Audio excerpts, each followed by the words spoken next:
မင်းများကြလို့ဒီဗီဒီယိုလေးနဲ့ပြပြပေးပါမယ်အခုလက်ရှိမှာတော့တဲ့တပတ်မှာကြောင်းတက်နေရပါတော့တခုတေကီနိုနဲ့ပြောင်းဖို့စိတ်ကူးထားတယ်ဒါပေမဲ့ဒီ guide shop ကိုပိုင်းပဲပြောင်းအောင်မလားဒါမှမဟုတ်လို့ရှိရင်ဒီ hotel ပိုင်းပေါ့ Shikoha ကိုပိုင်းပဲပြောင်းအောင်မလားဆိုပြီးတော့လာမေးကြတယ်ဆိုတော့အဲ့ဒါဘယ်ကပြောင်းအောင်လဲဆိုတော့အဓိကကိုဘာဝါသနာပါလဲပေါ့တော့အရေးကြီးတယ်ပြီးတော့နောက်တစ်ခုကဘယ်ပတ်စံမြန်လိုချင်တယ်ဆိုလို့ရှိရင်တော့ guide shop ကိုပိုင်းကိုပြောင်းဘာလို့ဆိုတော့ guide shop ကိုခေါ်စားတွေဒီ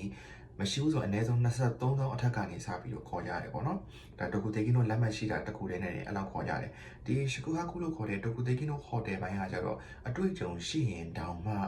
သူဒီ18 19 20အိပ်ပတ်ဝန်းကျင်လောက်ပဲရှိတယ်ဒါပေမဲ့အားသာချက်အားနေချက်တော့ရှိတယ်ဂိုင်းချက်ကူကတော့စသဝင်ချင်းမှာပတ်စံများများရတာမှန်ပေမဲ့ရေရှည်မှာကိုက work visa တို့ရေရှည်နေခြင်းတဲ့ visa မျိုးတွေဆိုလို့ရှိရင်တော့ဒီဂိုင်းချက်ကူပိုင်းနဲ့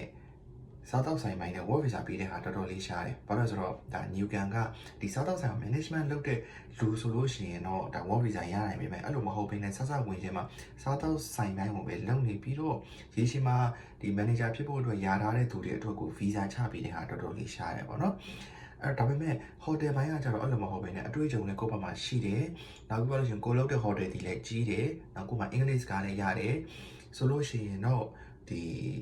လက်ရှိအတွေ့အကြုံရှိတဲ့အပေါ်မှာဒီ hotel ဘက်က visa support ပေးတယ်ဆိုလို့ရှိရင် work visa ပြောင်းလို့ရနိုင်တယ်ပေါ့အဲ့တော့ကိုကဘယ်ဟာကိုရွေးချယ်မှာလဲပေါ့စဝင်ချင်းဒါလာစား